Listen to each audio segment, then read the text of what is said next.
In 2013, having been very much interested in heavy industry, deindustrialization for about 12 years while I'd been working freelance as a photographer, I became intrigued about the offshore oil and gas industry, recognizing that it was an industry that had hugely transformed our society and influenced politics in our country.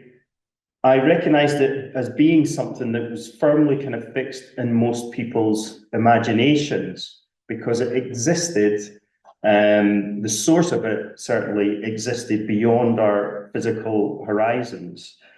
So I was really sort of drawn to try and consider establishing the possibility of creating a documentary photography project because it wasn't something that I had seen having been covered previously. So I knew that there was no way that someone was going to just commission me to go out there and do this. It was going to be very difficult. Oil companies tend to be very evasive. So I thought the best way for me to get the kind of access that I wanted was to work there. So I did all my offshore safety, survival courses and certificates up in Aberdeen.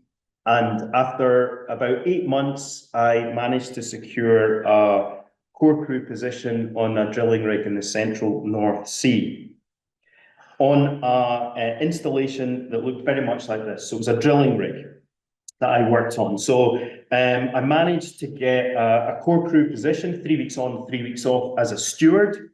So essentially, 98% of my job was inside. Okay, so I was working this environment here, which is the galley, and working in laundry and cleaning cabins. Okay, so I didn't really get access to the outer deck. And it's interesting because on a drilling rig, you maybe have as many as 140 people on board, and their jobs are very much kind of focused on supporting the activities that take place in this location here, which is the drill floor. So this was the sort of fulcrum of the drilling rig, and I became sort of deeply fascinated in this area. So after about 5 months of bedding in as a steward, getting to know everyone on the rig, I approached the oil installation manager and asked if it would be possible for me to start photographing seascapes. After sort of returning with prints, the manager had said, no problem, these are great, do whatever you want. So I could then use any of the time that I had when I wasn't working or on break time. You work 12 hours on, 12 hours off, and I started sort of getting access to these environments. And it was really interesting. So it would be a combination of seascapes, portraits, the infrastructure. And what I found deeply interesting about this environment was that there was something really dystopian about it. On one hand, there was an aspect where I felt like I was sort of living as part of kind of the Industrial Revolution in the mid-1800s. Yet there was almost like in a parallel universe, there was a kind of peak in this sort of technology where bespoke bits of machinery and equipment were kind of moving around the drill floor, controlled by someone with joysticks sitting in a leather seat. You know, so it was really sort of fascinating. It was almost a collision of these sort of two worlds. I spent 2 years, working on this drilling rig, and taking a number of sort of shots over the course of that time. Many of which I've not included here, but if you are interested, please have a look at my website, and I certainly shared a lot more in my talk last year. So this is just from the main accommodation block, looking towards the sort of cantilever and the derrick area, the drill floor, and almost like a 180 sort of degree montage of that site. And of course, what was particularly interesting about it was this kind of interesting sort of collision between industry and nature, and the fact that this industry is existing in this sort of almost kind of serene environment, hostile at times, but having spent most of my time sort of being indoors when I was offshore for the 3-week period, I needed to have these kind of moments of kind of sanctuary in a way, where I could go out and take these photographs before sunrise, after sunset, that added this kind of tension, this sense of isolation in this world.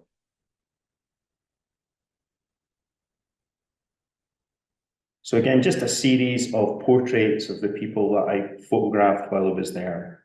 And of course, getting on with people. I mean, that's the interesting thing working offshore is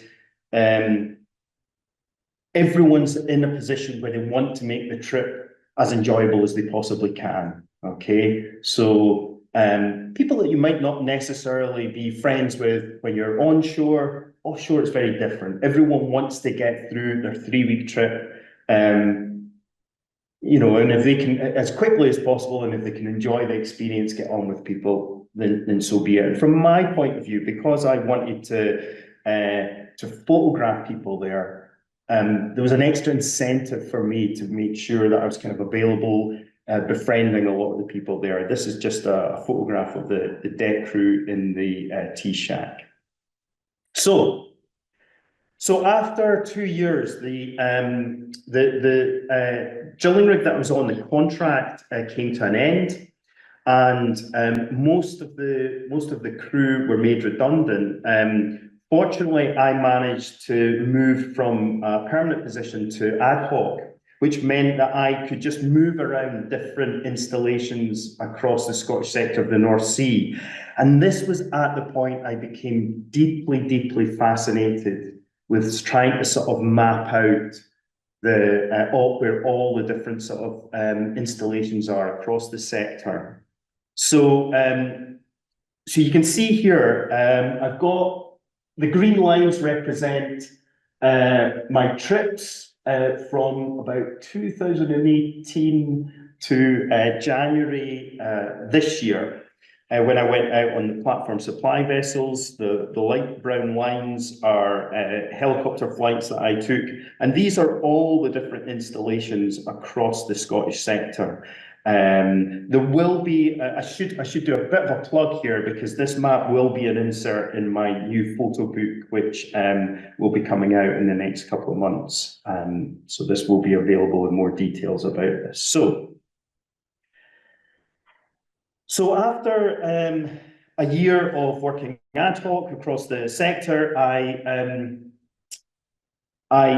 was no longer working as a steward. So, but what I started to do was I wanted to develop the project much further, and one of the ways that I wanted to do that was by trying to take trips out on the platform supply vessels from Aberdeen that provide all the services containers for the oil rigs and platforms. So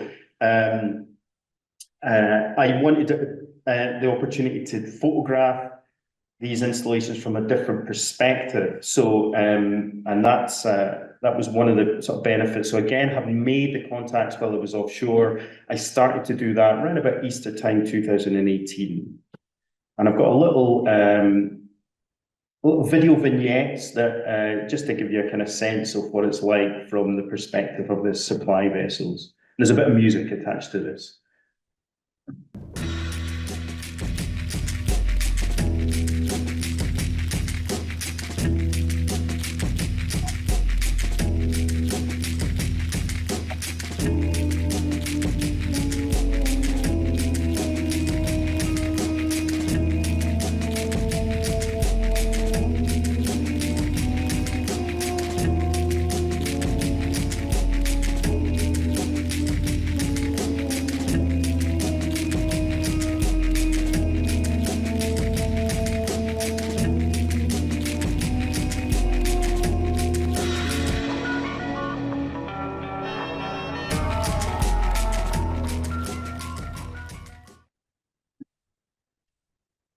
Okay, so as well as sort of photographing these installations, I mean, again, these are a few shots from that same location, which is, these were taken earlier this summer. This is in the central North Sea at the Shearwater platform.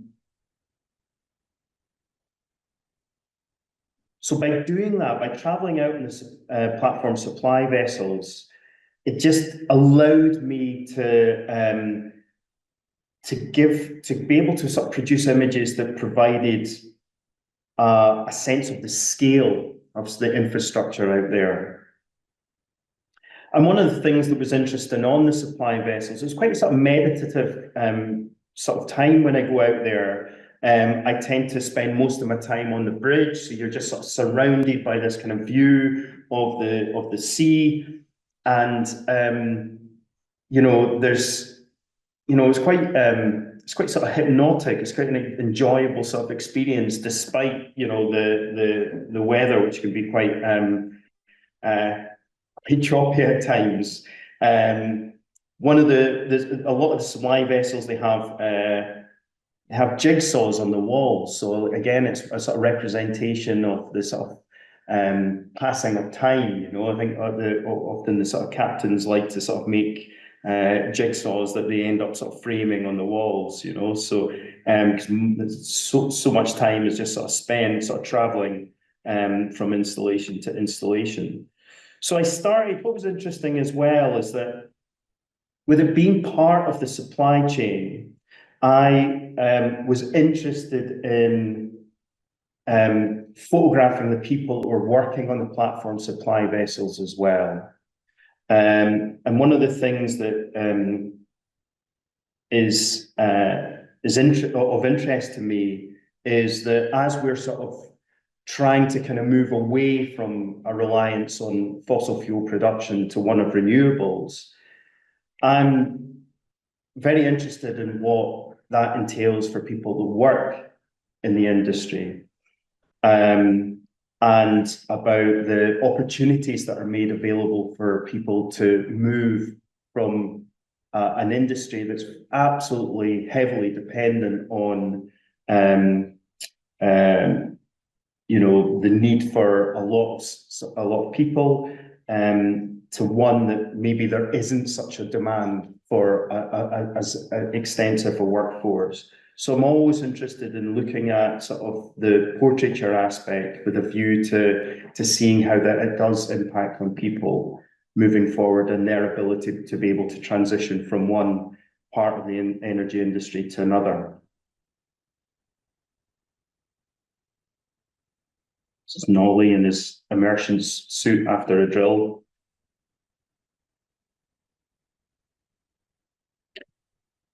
And again, looking at some of the activity that's on the main deck from the supply vessel. And I've just got another little video here that'll play.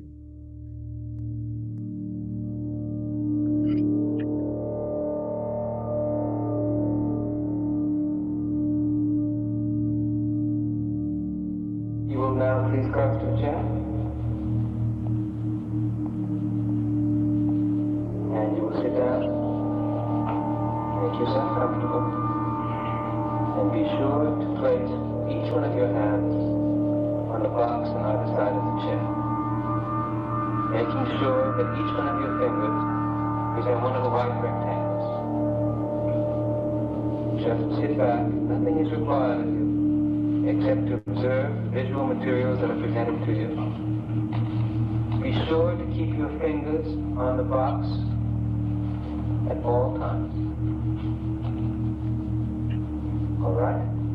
We hope you find the test pleasant.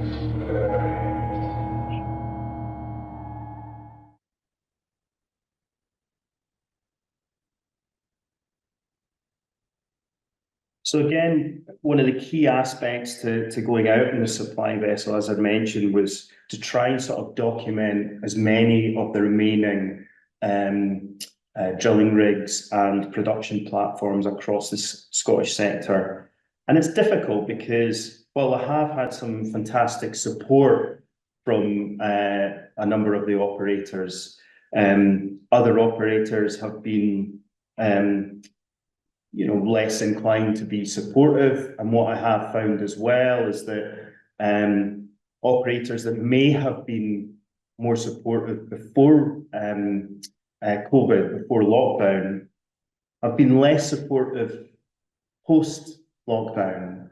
And I think that's maybe because during that time, there was a more emphasis placed on what was happening to the climate and the profits that were being made by a number of the operators. So I've found that at times that support has been more difficult to garner. But one of the things that I did do during lockdown was I couldn't obviously go out offshore during that time. There were just so many restrictions, understandably. So I started covering the decommissioning and the onshore dismantling of the infrastructure. Now, this was actually something that had been going on for some time, but probably from round about, I'd say, maybe around about 2018, the increase of decommissioning had certainly had started to take fold. And so I felt that there was an opportunity there for me to cover that. And there were a number of ports around Scotland and the north of England that had traditionally been involved in the manufacturing of jackets and topsides in the 70s. All of a sudden that they were starting to look for securing the sort of contracts to be involved in the decommissioning. So that was an area that that I was deeply interested in. So I started covering that at various sites. So there was a Teesside down at Able Yard down in Teesside, and also in at Dalesville up on the Shetland Islands. So one of the things I should sort of mention about that as well was that you'll see here, this is actually a jacket from the Ninian Northern platform, and it's encrusted in mussels. So you have a section there that they bring onto land, which is probably about 85 meters in length. So below the section that's usually above water, which is heavily sort of oxidized, you tend to have an area that's maybe about 60 meters in length, which is pretty much covered with marine life in some form. So it's really interesting. And then the lower section, that would be the part that would be closer to the seabed, there's actually been sort of evidence, and I photographed it myself, of rare coral that had been brought there. So there's been a lot of kind of focus on this because this is happening with more regularity now. There has been a lot of debates about what we should be doing with some of the infrastructure in the North Sea. Now, for most people, there's a sense that, well, you signed an agreement when you started sort of producing that you would, once production had ended, that you would remove all that sort of infrastructure. But there's also sort of debates now, rigs to reefs, about this idea of whether, for the benefit of the marine habitat, that we should be leaving some of that infrastructure, not the topsides are generally required to be removed. So there's a lot of kind of interesting sort of debates about all this at the moment, and I'm very much interested in sort of continuing with this.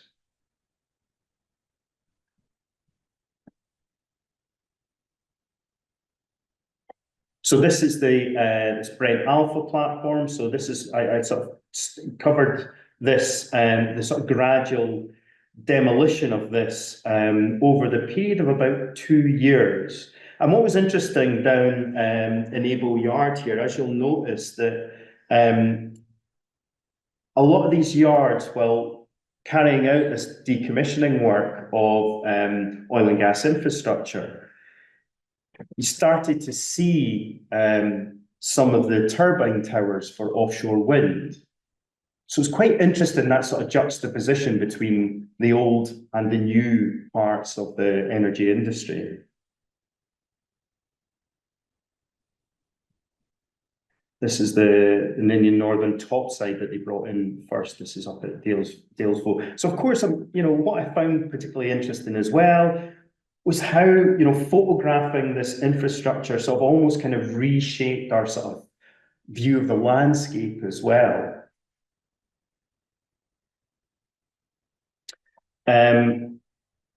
I managed to secure Creative Scotland funding last year to go over to VATS in Norway, and I photographed the Shell Curlew FPSO, so a floating production storage and offloading vessel. So this was actually the largest production vessel to ever be brought onto land for dismantling. So it was interesting because I found gaining access to some of these demolition yards here in the UK incredibly difficult.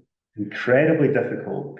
These companies that were operating these yards were very cautious about allowing me to go on site and photograph the infrastructure there. Sometimes I had to sneak on when no one else was around.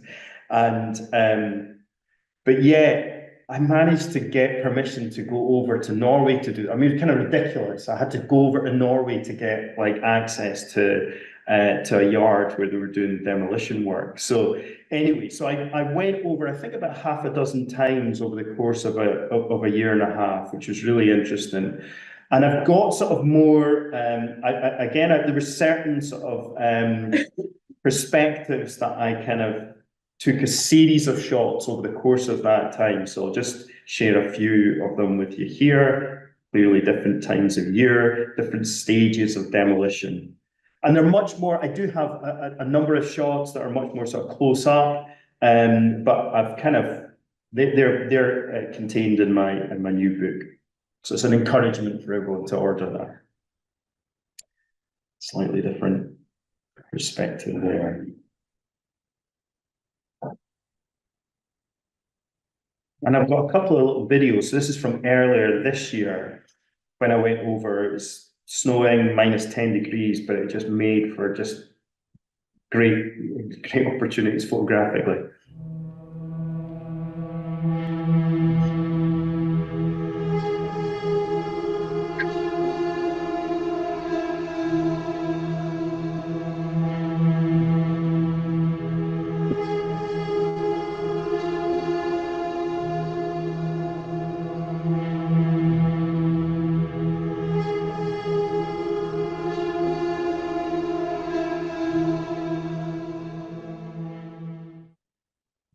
So this sort of dystopian theme is like sort of, keeps going with a lot of my work. I think it's just my sort of particular interest. This sort of being here sort of reminded me of like the John Carpenter film, The Thing, from the early 80s. It just so had that feel.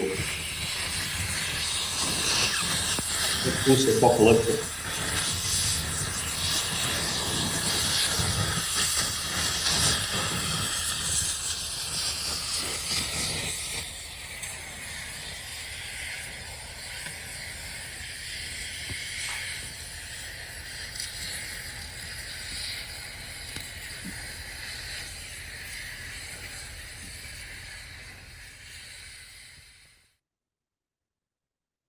Okay, this is just another little one.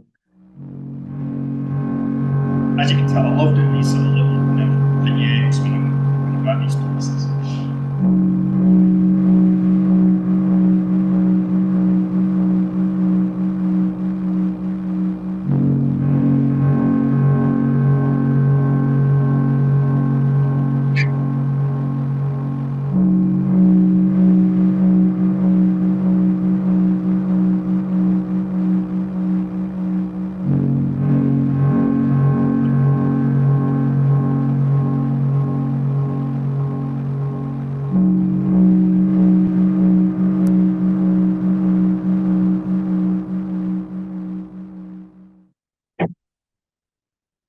So we're back at the map here, and this is where I can start talking about what I'm planning to do over the course of the next 2 years. So obviously, during the time that I've been trying to get permission to go out and platform supply vessels, I don't speak to the vessel companies directly. I always have to go through the oil companies. They're the ones that contract the vessels. So I have to find the right people, of course, to try and reach out to in the first instance. And then I have to try and get their permission to then consult with the vessel companies to go out. Now, during sort of discussions I had with one of the companies, Total Energies, they'd actually asked me, what do I really want to do? What would be my absolute aim if I had the option? And I said, well, I want to go back out onto an installation to photograph it, and not to have to work there, but to document it. So they had actually said, well, look, there may be an opportunity for you to photograph on one of our assets that's coming to the end of production 2024. And I said, well, that would be absolutely fantastic. So this is where the residency comes in, because what I did, and it was difficult because I had to really kind of persist in getting the permission to do this. But I should point out, so one of the so I managed to get sort of permission to go on board the Griffin Alpha FPSO. And that is located, I'll just show you where it is. It's just here. So it's kind of just north of the central North Sea, so southern part of the northern North Sea, just there. So it's about 201 miles sort of northeast of Aberdeen. Okay. So so this was so the idea being that the residency is going to be split into 2 parts, essentially. So the first part will sort of cover the first year of my residency. And the plan is that I'm going to take several trips, 2 that I've done already, onto this Griffin Alpha FPSO. And the plan is to document the sort of the kind of life on board, speak to the crew that are working there, and ask about what their thoughts are about the fact that this asset has come to the end of production, what the future holds for them. But my plan is also to kind of move from beyond just photographing work on board, but also filming as well. So I recently went out and I took a whole series of audio field recordings as well, because that's the other thing that people aren't really aware of. These are really noisy environments, you know, and I thought that it's quite important to, having had that opportunity to go out onto this, particularly with it coming to the end of production, to really try and cover as much of it as I possibly can. So I've got a few shots that I'll just share here, but there's more that is to come. That's the sort of plan. So this is actually, a few of these are just drone shots that that I took when I was last out there. Just again to give you a kind of sense of the installation, the vessel, sorry.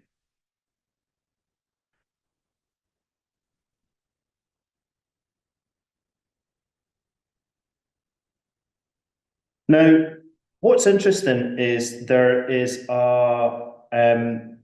as happens when any installation or vessel is coming to the end of production, they have to put together an extensive decommissioning program. And that's published online. You can just look at this, and it's full of really interesting sort of information.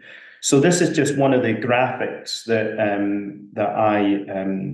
I took from that. And in a way, what it does is it shows you that how much that, in fact, that the installation or the vessel above water is just the kind of tip of the iceberg, and that we're kind of really dealing with a extensive industrial landscape out there.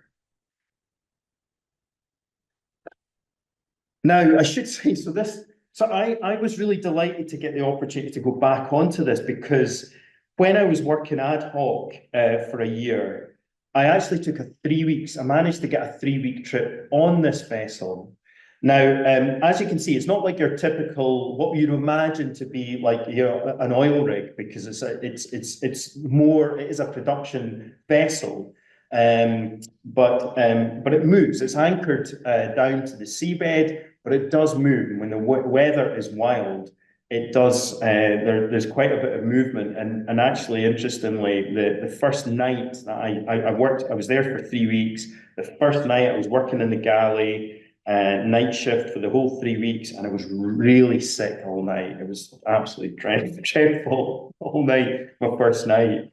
But anyway, I was so glad to go back out and face my demons when I went back out there. So, and this was a sort of, one of the things that was interesting. This is one of the things that I remembered from my time there that I spoke with Total about was, I remember I remember being asked when I was there if I wanted to see the tanker offload. So basically, with this production vessel, it stores in its hull up to about, I think it's 504,000 barrels of oil. Okay, so that oil needs to go somewhere. So I remember when I was there, and it was January 2018, and I went out, and at the back of the vessel, just behind where the gas flare is, there was this huge oil tanker about 50 meters at the back of the vessel, and that's where they sort of by hose they transfer all that oil from the tanks on the Griffin to this oil tanker. So I had sort of said to them, look, I really want to cover that. I think it'd be really, really interesting for people to see. So they kind of used that as a sort of a bit of a prompt, really, and they were keen for me to sort of go out in the summer and cover that. So, and it was quite interesting because I had to reset all my offshore certificates, Bosniet and Mist, and loads of like liability cover that I had to get. It was unbelievable. And eventually I did manage to go out for several days, and they timed it so that I could photograph this tanker offload. Now, this happens once a month. Okay, and it was quite funny because there were issues. There were just sort of telemetry issues between the tanker and the FPSO, and so that it ended up being delayed. So they kept me on for another couple of days in order to get it, and to the point where this was sort of happening. Like this was supposed to happen sort of several hours before I was due to get a flight off the vessel. So I actually missed it, but covered so many different aspects of it anyway. But it was really sort of fascinating to get that sort of opportunity. So I ended up, when I was there, just trying to cover as much as I possibly could when I was there. It was the first time, several days, and I thought, I'm going to make the most of this and try and cover it as much as possible. So this is just a kind of starting point of where I am with this. And I'll just show you a few of the images there. And it was great to have been there at a time when actually the platform supply vessels that I go off on so often happen to be there.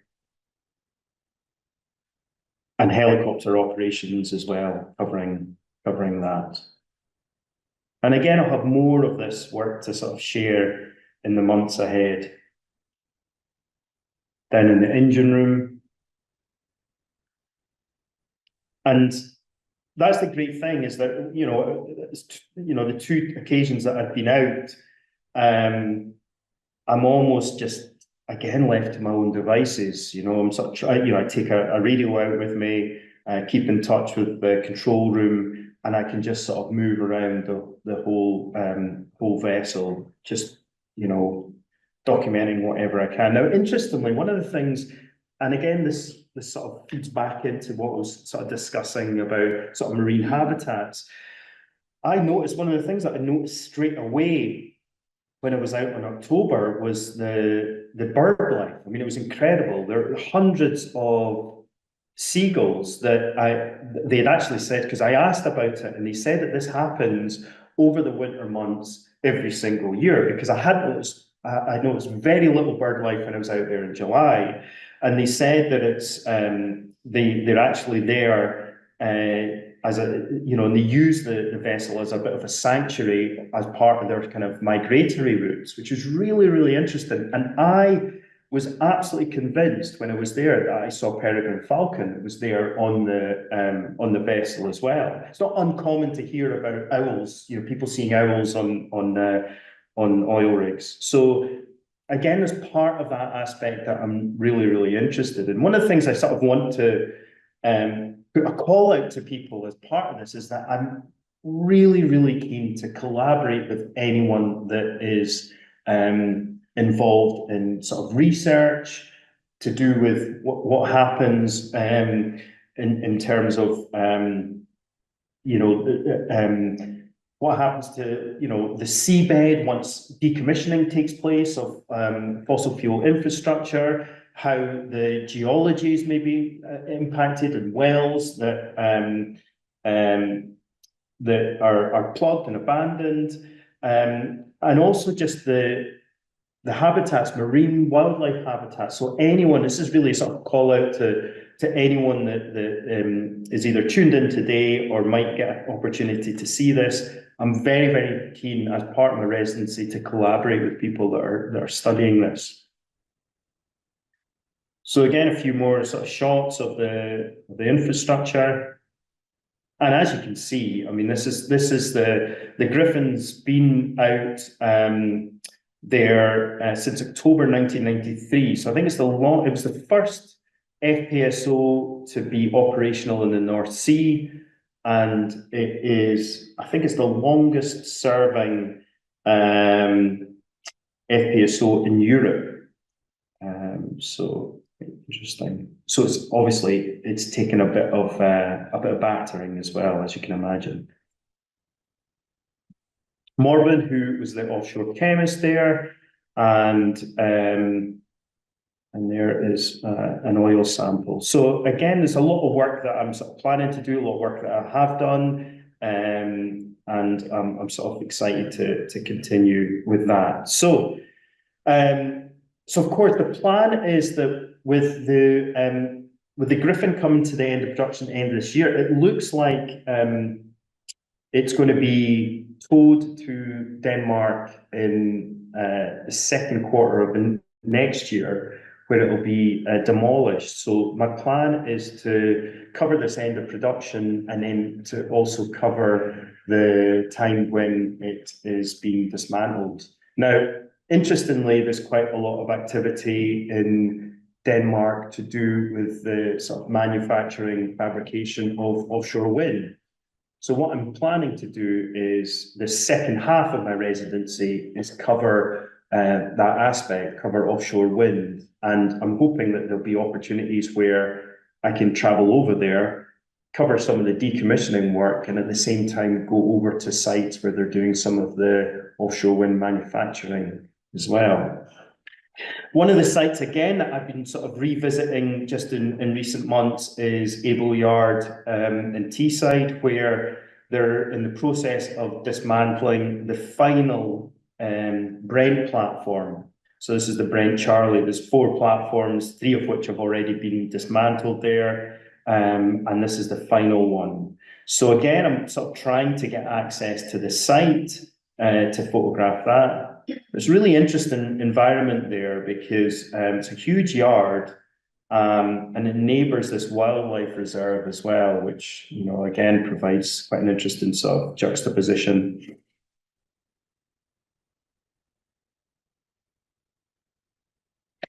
And like I said, so you know, I'm looking forward to the second half of the residency, where we'll be concentrating a lot more on offshore wind. So I'm really looking forward to that aspect. And again, you know, anyone that is sort of involved in that, any aspect of that, you know, really keen to sort of collaborate with people. And it just seems like a natural sort of movement and progression for my work to move from sort of fossil fuels to renewables, and just seeing how that sort of reshapes our understanding of the North Sea.